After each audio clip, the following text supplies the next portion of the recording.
অসুস্থ কেন হন? শারীরিক দুর্বলতার কারণে? না, মানুষ অসুস্থ হন তার মানসিকতার কারণে, তার বিবেকের কারণে, তার কর্মের কারণে, তার ক্রোধের কারণে। আর যখন কেউ সুস্থ হন, ঠিক হয়ে যান, তার মানে এটা নয় যে শুধু ওষুধের জন্য তিনি সুস্থ হয়েছেন। এটা কারোর তার প্রতি প্রেমের প্রভাব, বিশ্বাসের প্রভাব, সম্বলের প্রভাব। শুধুমাত্র ওষুধ দিয়ে কিছুই হয় না। যদি মনে প্রেম থাকে, বিবেক থাকে, বিশ্বাস থাকে, সম্বল থাকে, তবেই সেই ওষুধ কাজ করতে পারে। তাই মনে রাখবেন, এই জীবন হলো অত্যন্ত ছোট। মনে প্রেম ভাব রাখুন, মিত্রতা করুন, শত্রুতা নয়। ভালোবাসুন, বিদ্বেষ নয়।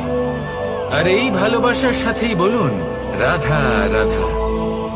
মানুষ নিজের জীবনে ঈশ্বরকে খুব মান্য করে, ওনার জন্য কি না করে। ভিন্ন ভিন্ন নামে তাকে স্মরণ করে, তাকে পুজো করে, তার আরাধনা করে। সে জানে যে ঈশ্বর তাকে শক্তি অবশ্যই দেবেন, তাকে সাহায্য অবশ্যই করবেন। কিন্তু যখন প্রশ্ন আসে গুরু এবং ঈশ্বরের, তখন গুরুর মান কখনো কম হওয়া উচিত নয়। কারণ সত্যি বলতে কি, গুরুই হলেন সেই সিঁড়ি যা বেয়ে আপনি ঈশ্বরের কাছে পৌঁছানোর পথ খুঁজে পাবেন। সেই পথ আপনি গুরুর থেকেই পাবেন। গুরু না থাকলে আপনি কখনো ঈশ্বর লাভ করতেই পারবেন না। আর জীবনে অনেক সময় লক্ষ্যের থেকেও অনেক বেশি গুরুত্বপূর্ণ হলো পথ।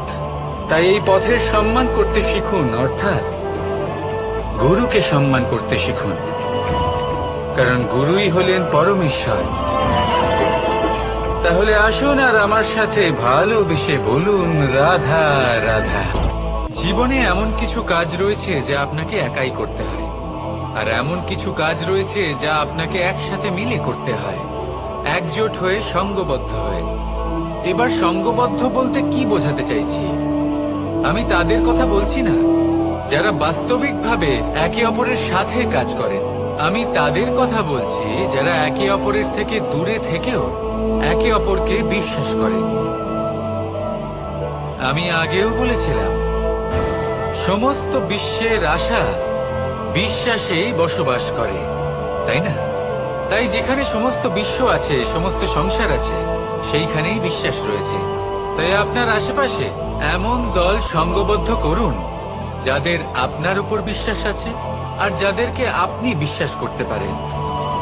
তাহলে আসুন আর আমার সাথে ভালোবেসে বলুন রাধা রাধা। মানুষ এক অত্যন্ত বিচিত্র প্রাণী।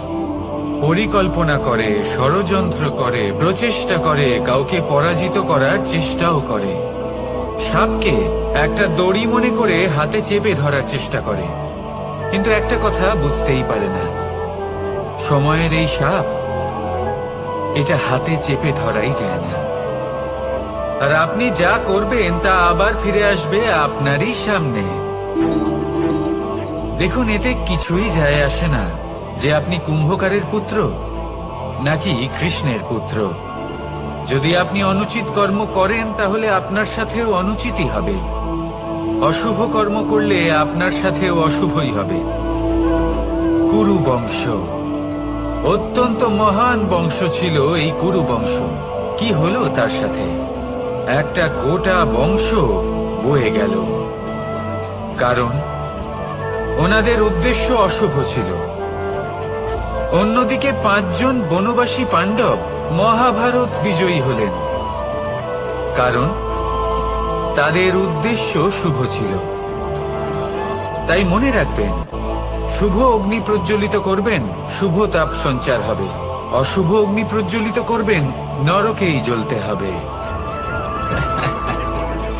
তাহলে আসুন আর আমার সাথে ভালোবেসে বলুন রাধা রাধা। আমরা যে মানুষকে চাই, যাকে আমরা ভালোবাসি, তাকে একটা উপহার অবশ্যই দিতে চাই। এমন এক উপহার যা ওনার ভালো লাগবে, যা শ্রেষ্ঠ হবে, অতি প্রিয় হবে, বহুমূল্য হবে, বা বলতে পারেন মূল্যবান হবে। তাই আমরা কি করি? আমরা বাজারে যাই, তার জন্য স্বর্ণ, আভূষণ, হিরে, মুক্ত এইসব নিয়ে আসি। কিন্তু এটাই কি সর্বশ্রেষ্ঠ উপহার? কখনোই না। সর্বশ্রেষ্ঠ উপহার হলো স্বাধীনতা, তাকে নিজের মনের মতো বাঁচার স্বাধীনতা। যদি আপনি কাউকে স্বাধীনতা না দিতে পারেন, তাহলে সে কোথাও না কোথাও বন্দী হয়ে যায়, তার বিকাশ কোথাও না কোথাও আটকে যায়। কিন্তু যদি আপনি কাউকে স্বাধীনতা দিতে পারেন, তাহলে আপনি দেখবেন ও সমস্ত সংসারকে, এই জীবনকে নিজের দৃষ্টিভঙ্গি দিয়ে দেখবে, বুঝবে যে কোনটা হলো উচিত আর কোনটা হলো অনুচিত, আর এটাই হলো সর্বশ্রেষ্ঠ। আর এবার যদি কাউকে স্বাধীনতার মাধ্যমে এত বড় একটা শক্তি দিতে পারেন, তাহলে আপনি আমাকে বলুন, এর থেকে বড় উপহার আর কি হতে পারে? আসুন আর আমার সাথে ভালোবেসে বলুন, রাধা রাধা। আপনার জীবনে আপনার প্রকৃত বন্ধু আসলে কে? আপনার সব থেকে শ্রেষ্ঠ মিত্র আসলে কে? তিনি যিনি সময় এলে পরে আপনাকে সাহায্য করেন, নাকি তিনি যিনি সময় এলে পরে আপনাকে অর্থ দেন? দেখুন, আমরা হলাম মানুষ, আমাদের জীবনে লেনদেন চলতেই থাকে, এটা আমাদের জীবনের অভিন্ন অংশ। কিন্তু অনেক সময় এমন হয় যে আমরা তাকেই নিজের প্রকৃত বন্ধু বলে মনে করি, যিনি আমাদের একটা বহুমূল্য উপহার দেন, ঠিক কিনা? এবার আপনার জীবনে সেই বহুমূল্য উপহার কোনটা, ওই অমূল্য মিত্র আসলে কে, সেই সিদ্ধান্ত হলো আপনার। কিন্তু যদি আপনি আমাকে জিজ্ঞেস করেন, তাহলে আমার মতে স্বর্ণ, হিরে, মুক্ত, ধন এগুলো বহুমূল্য নয়। বহুমূল্য হলো সঙ্গ, যখন আপনি একা হয়ে যাবেন, সময়, যখন আপনার তাকে প্রয়োজন হবে, সমর্পণ, যখন আপনার বিশ্বাসের প্রয়োজন পড়বে। যে মানুষ আপনার প্রতি এই 3 গুণ প্রদর্শন করেন, যিনি আপনার কঠিন সময়ে আপনাকে অবশ্যই সঙ্গ দেবেন, যখন আপনার প্রয়োজন পড়বে আপনাকে অবশ্যই সময় দেবেন, আপনার প্রতি সম্পূর্ণ সমর্পিত থাকবেন, সেই হলো আপনার আসল মিত্র, সেই হলো আপনার প্রকৃত বন্ধু। কারণ সত্যি বললে, বন্ধুত্বের অর্থই হলো নিজেকে সম্পূর্ণরূপে কারোর কাছে সমর্পণ করে দেওয়া। তাই আপনার সেই বন্ধুর জন্য নিজের প্রাণ উজাড় করে দিন, আর ভালোবেসে বলুন, রাধা রাধা। পিতা আর পুত্রের সম্পর্ক অত্যন্ত মধুর হয়ে থাকে।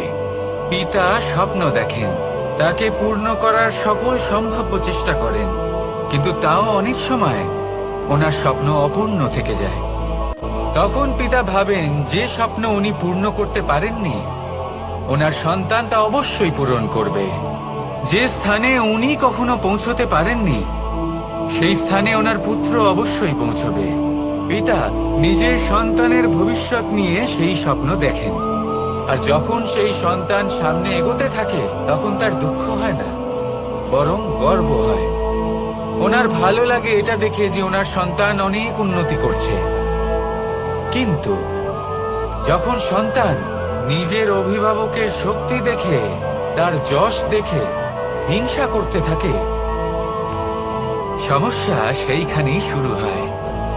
সেই জন্য সকল সন্তানকে এটা মনে রাখতে হবে, দেখুন, পুত্র হবার সুবাদে, এক সন্তান হবার সুবাদে, এটা হলো আপনার অধিকার যে আপনি আপনার পিতার থেকে বেশি উন্নতি করবেন।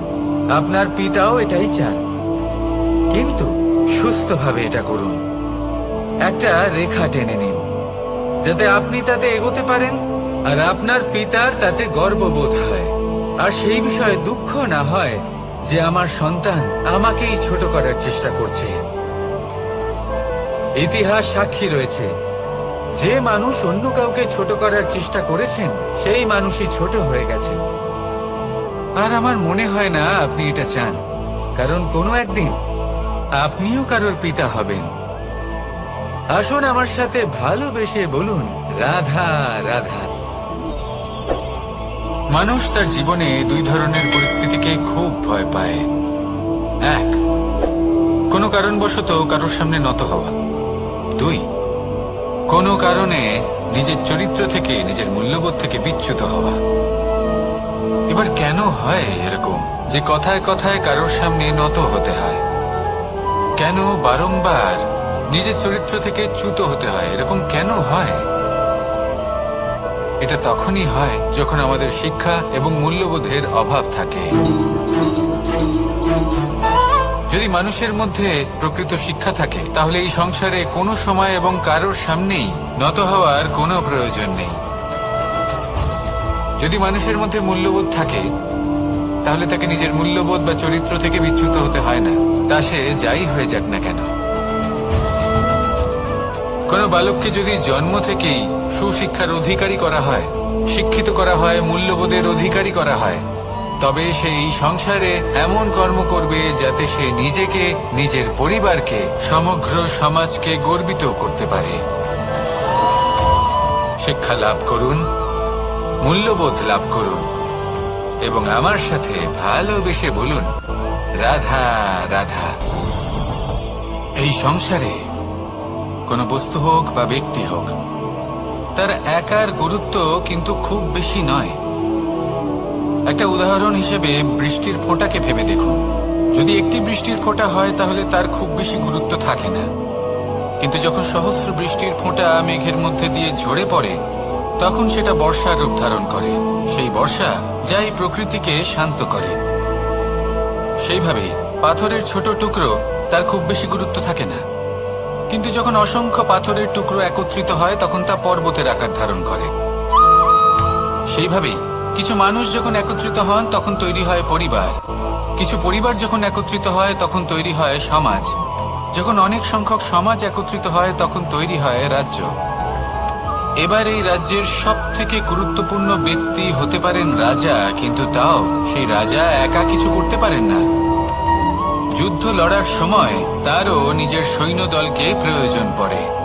কিন্তু এই সংসারে এমন একজন ব্যক্তি আছেন যিনি একাই সব কাজ করতে থাকেন, এবং সেই ব্যক্তি হলেন মা। আমাদের জীবনে একজন পিতার ভূমিকা কিন্তু নিঃসন্দেহে অমূল্য, কিন্তু আমাদের সকলের জীবনে যে ভূমিকা একজন মায়ের তা অন্য কারোর থাকে না।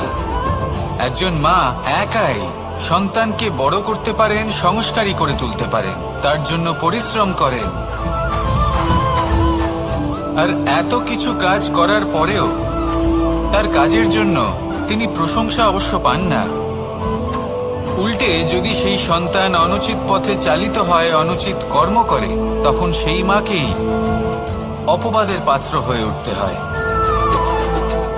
আমাদের জীবনে মায়ের যোগদান কতটা সেটা বুঝুন।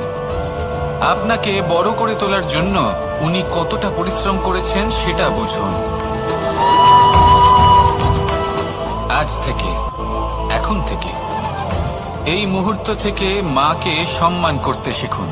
যখন সময় পাবেন, যখন সুযোগ হবে, তখন তার প্রশংসা করুন, ওনারও ভালো লাগবে।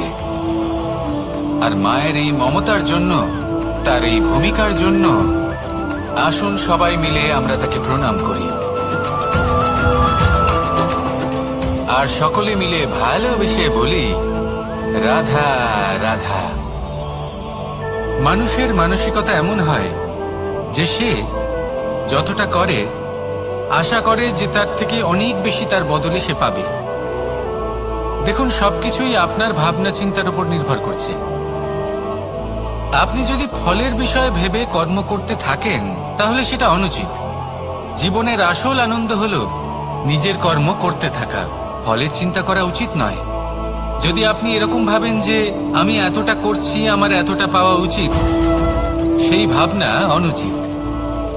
যদি আপনি সেবার মানসিকতা নিয়ে কর্ম করতে থাকেন, কর্মচক্রে প্রবাহিত হন, যদি আপনি এমন ভাবনা রাখেন যে আমি এতটা পাচ্ছি তাই এর থেকে অনেক বেশি আমি কর্ম করব, তাহলে নিশ্চিত রূপে আপনি যতটা করছেন তার থেকে অনেক বেশি আপনি পাবেন, আপনার আশার থেকে অনেক বেশি আপনি পাবেন। শুধু জীবনে অনেক বেশি কাজ করতে থাকুন, ফলের চিন্তা করবেন না।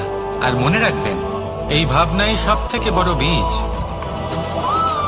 কর্মের উপর বিশ্বাস রাখুন, জীবনে যা যা আপনি চান সবই সুখময় হবে। আসুন আর আমার সাথে ভালোবেসে বলুন, রাধা রাধা। আপনি কখনো পর্বতের শিখরে উঠেছেন? আপনি দেখতে পাবেন পর্বতের পদতলে প্রচুর সুন্দর ফুল রয়েছে, সবুজ বনানী রয়েছে। যত আপনি ওপরে উঠতে থাকবেন তত ফুল কমতে থাকবে, সবুজ বনানী কমতে থাকবে। আরো কিছুটা উপরে উঠলে কাঁটা জাতীয় গাছ দেখতে পাবেন, শুকনো গাছ দেখতে পাবেন। আরো যদি উপরে ওঠেন তাহলে পাষাণ দেখতে পাবেন। আরো উপরে উঠলে হিমখণ্ড দেখতে পাবেন। এই যে পর্বত, তা মনুষ্য জীবনের সব থেকে উত্তম উদাহরণ। মানুষ যখন সাফল্যের শিখরে পৌঁছতে চান, মহানুভবতার শিখরে পৌঁছতে চান, পথে যত আস্তে আস্তে উপরে উঠতে থাকেন, ততই ভৌতিক বস্তু তার থেকে বিচ্ছিন্ন হতে থাকে। যদি তিনি সেই ভৌতিক বস্তুগুলি ত্যাগ না করতে পারেন, তাহলে কখনোই সেই স্থানে পৌঁছতে পারবেন না। আর মানুষ যদি উচিত ত্যাগ করতে পারেন, পথে অগ্রসর হতে থাকেন, এগোতে থাকেন, তাহলে একদিন না একদিন তিনি মহানুভবতার, জ্ঞানের, সাফল্যের হিমের স্বাদ অবশ্যই লাভ করবেন। মনে রাখবেন, মানব জীবনের ত্যাগ হলো অত্যন্ত গুরুত্বপূর্ণ অংশ। আসুন আমার সাথে ভালোবেসে বলুন, রাধা রাধা। আপনি কখনো কোনো বাজকে নিজের বাসা বানাতে দেখেছেন?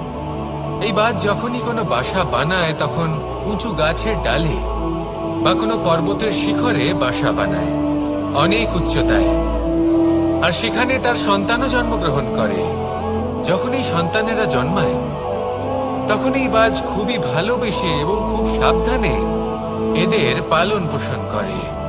নিজের ঠোঁট দিয়ে তাদের ঠোঁটে খাবার পরিবেশন করে। কিন্তু যেই সেই সন্তানেরা হৃষ্টপুষ্ট হয়ে যায় এবং সেই কথা বাজ নিজে বুঝতে পেরে যায়, সেই বাজ নিজেই সেই বাসা ছিন্ন ভিন্ন করে দেয়। সেই সন্তান যাদের সবেমাত্র ডানা গজিয়েছে, কিভাবে উঠতে হয় তারা জানে না, সেই সন্তানগুলিকে উচ্চতা থেকে ঠেলে দেয়। সেই সন্তান প্রথমে ভয়ভীত হয়ে যায়। তারা সামনে মৃত্যুকে দেখতে পেয়ে ভয়ের কারণে তাদের ডানা ঝাপটাতে থাকে। আর সেই প্রক্রিয়াতে সেই সন্তানগুলি উড়তে শুরু করে দেয়। এবার এই ঘটনায় আমরা কি শিক্ষা পেতে পারি? এটাই, যদি আপনি মাতা পিতা হন, তাহলে নিজের সন্তানকে অবশ্যই স্নেহ করুন, কিন্তু তাদেরকে নিজের আঁচলের তলায় বেঁধে রাখবেন না। যদি আপনি চান আপনার সন্তান জীবনে উন্নতি করুক, তাহলে নিজের মুঠো থেকে তাদের স্বতন্ত্র করে দিন। এই সংসারে সংঘর্ষ করতে দিন। সেই সন্তান নিজেই বুঝতে পারবে যে জন্মের সময় পাওয়া ডানা কি করে ব্যবহার করতে হয়। আর আপনার চোখের সামনে আপনার সন্তান এই আকাশে উড়তে থাকবে।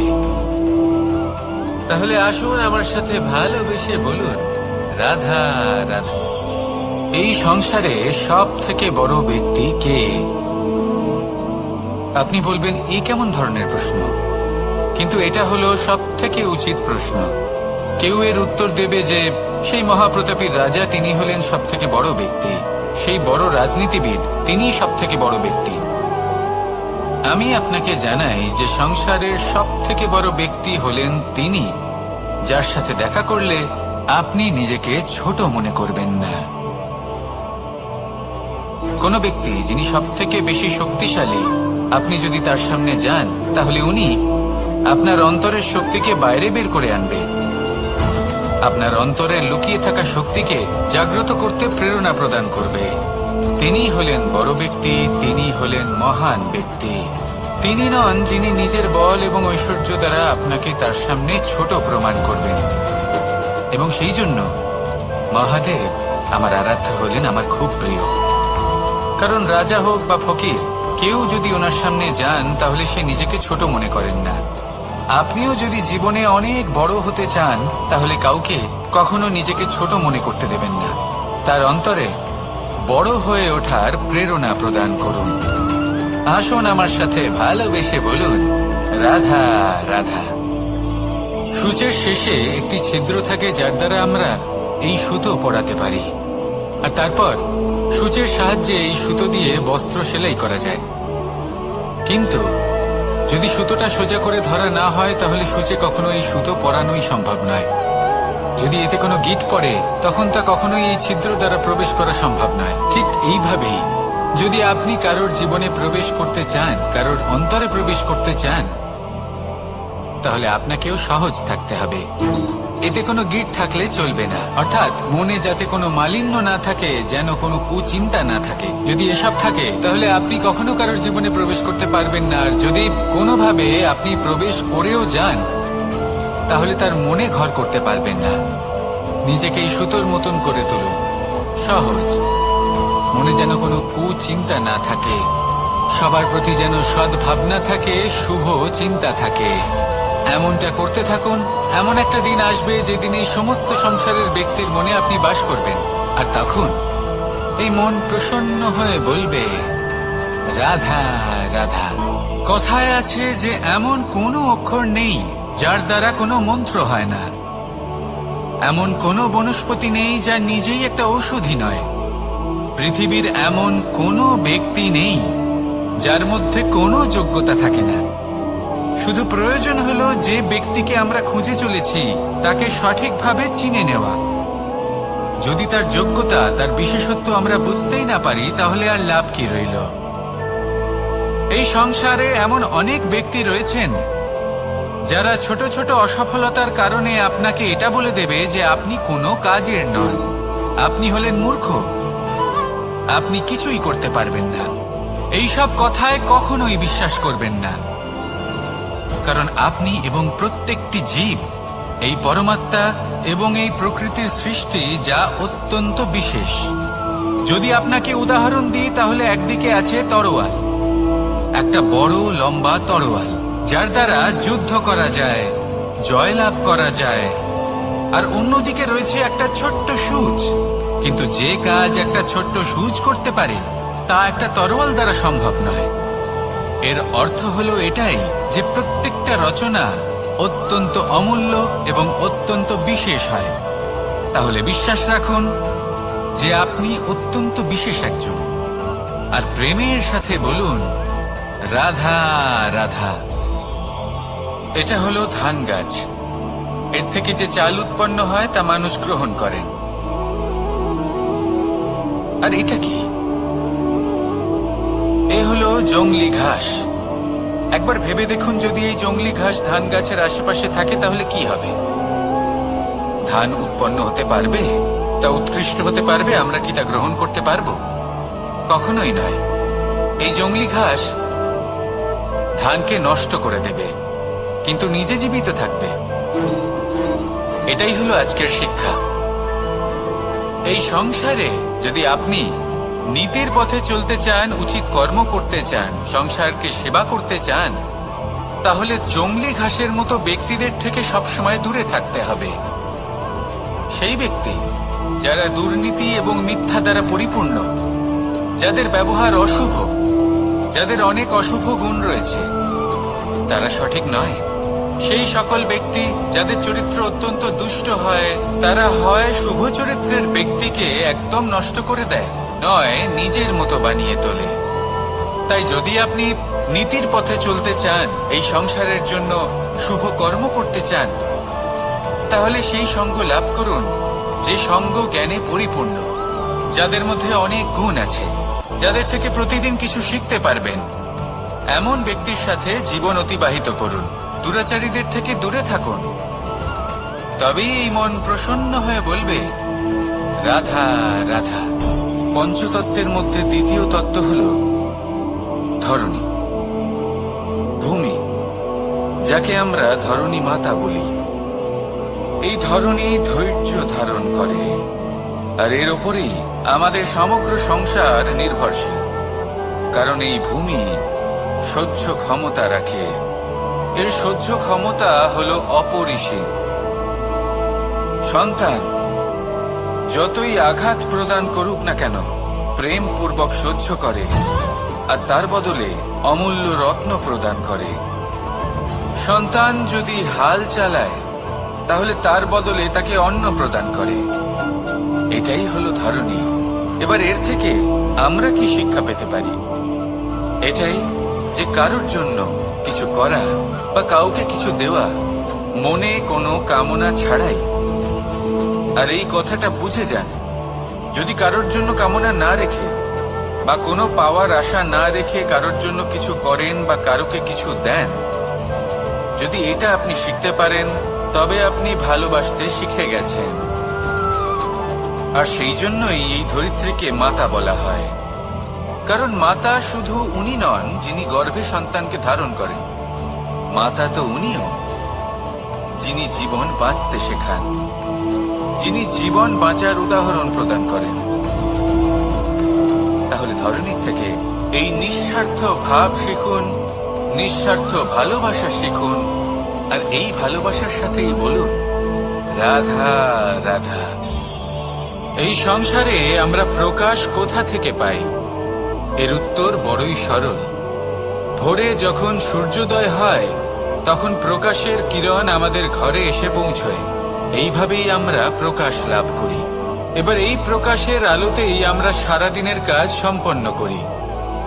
সন্ধে হয়ে যায়, সূর্যাস্ত হয়ে যায়, আর আমাদের ঘর যাতে অন্ধকার না হয় তার জন্য আমরা একটা প্রদীপ প্রজ্বলিত করি। এটাই ঘটে আমাদের জীবনেও। এবার প্রবাহমান আয়ুর সাথে আমরা আমাদের অন্তরে যদি একটা প্রদীপ প্রজ্বলিত করে নিই তাহলে বিষয়টাই অন্যরকম হবে। এবার আপনি বলবেন কোন প্রকাশের কথা বলছি যা আমাদের অন্তরে জাগ্রত করা সম্ভব? আমাদের আত্মার মাঝে প্রেমের প্রকাশ জাগ্রত করার কথা বলছি। কারণ আমাদের এই জীবন এও হলো দিনের আলোর মতো। আজ প্রকাশ আছে, কিন্তু কোনোদিন অবশ্যই অস্ত হবে। কিন্তু অস্ত হবার আগে যদি আমরা আমাদের আত্মার মাঝে প্রেমের এই প্রকাশ উজ্জ্বলিত করে নিই তাহলে আমাদের সন্ধ্যাকালও আমরা আনন্দে এবং প্রেমে যাপন করব। তাহলে আসুন আর আমার সাথে ভালোবেসে বলুন রাধা রাধা।